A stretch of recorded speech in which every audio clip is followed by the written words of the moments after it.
قرآن کریم میں اور حدیث رسول مقبول صلی اللہ علیہ وآلہ وسلم کے ذخیرے میں ذکر الہی کی اہمیت جو بیان کی گئی ہے اس آیت کریمہ کی روشنی میں، اور تاکید، فضیلت، فوائد، آداب، آپ ارشاد فرمائیے۔ بسم اللہ الرحمن الرحیم۔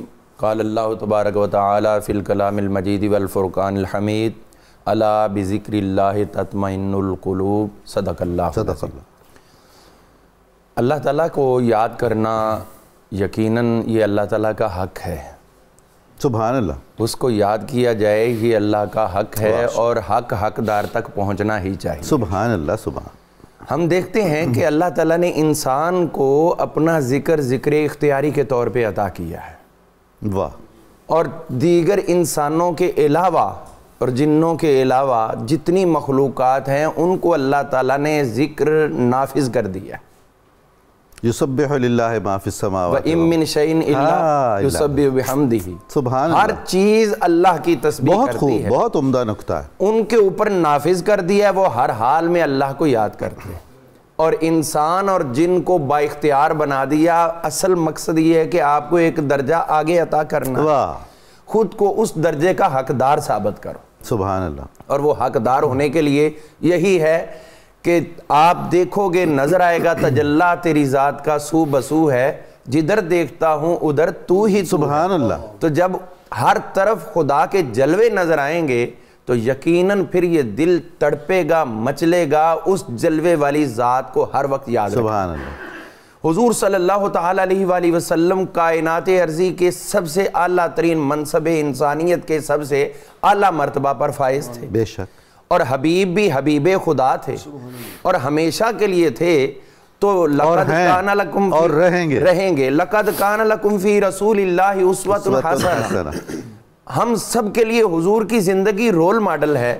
تو ہم دیکھتے ہیں کہ حضور صلی اللہ تعالیٰ علیہ وآلہ وسلم کی جب صبح کا آغاز ہوتا تھا تو اس کو آپ نے تہجد کا نام عطا کیا۔ سبحان اللہ۔ سبحان۔ یعنی آپ کا سونے کے بعد اٹھنا خدا کی یاد میں، اور جب رات کو آپ آرام کے لیے جاتے تو وہ آپ نے اوراد اور تسبیحات جو خود اپنے عمل میں رکھی اور امت کو عطا کی، کبھی آیت الکرسی کی صورت میں، کبھی معوذتین کی صورت میں، اور یہ بتا دیا کہ یہ تمہارا سونے سے پہلے آخری عمل۔ کیا بات۔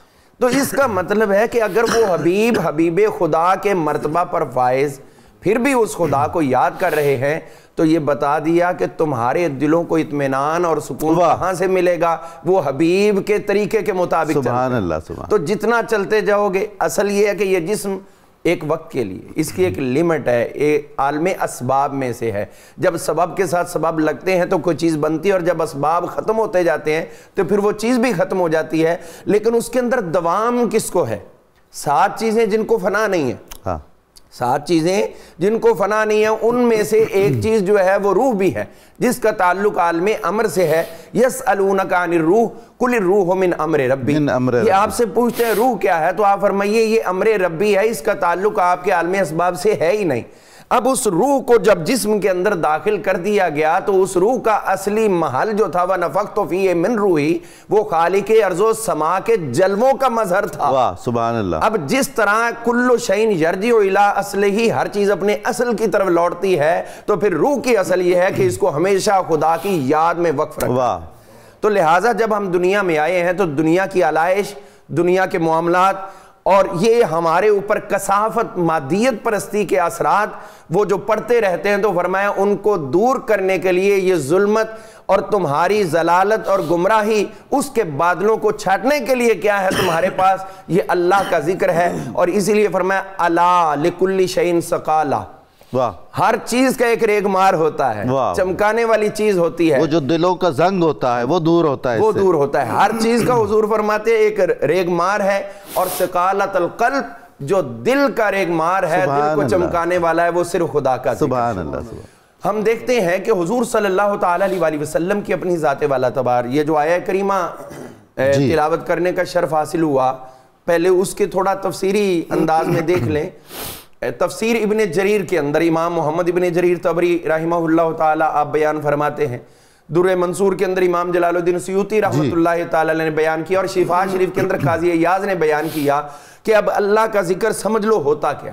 وہ ذکر 2 چیزوں کا مرکب ہے، ایک تو براہ راست اللہ کی یاد کو اپنے دل میں بسانا اس کے اسم ذات کے ساتھ، اس کے اسماء صفاتیہ کے ساتھ، اور دوسرا وہ ہے کہ جو اس نے چیزیں شاہکار کے طور پر بنا دیں اس کا شاہکار سمجھتے ہوئے شاہکار عالم کے خلاق کو اس طرح یاد رکھنا کہ تمہارے دل میں اس کی عظمت اور بڑھتی چلے۔ سبحان اللہ۔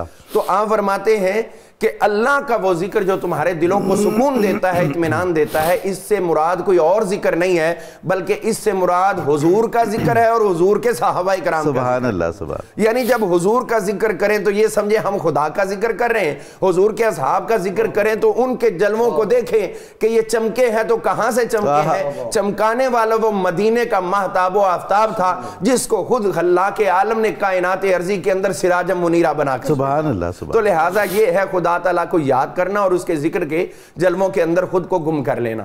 ہم دیکھتے ہیں اس کے فوائد۔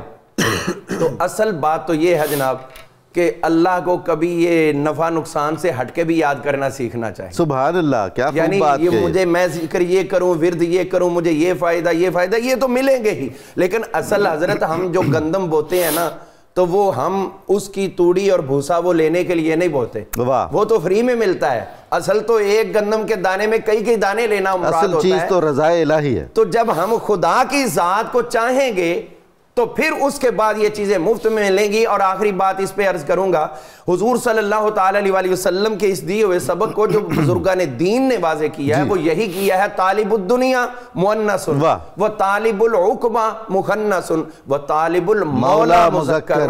جو صرف خدا کو خدا کے لیے یاد کرتا ہے اصل مرد کا۔ سبحان اللہ، سبحان اللہ۔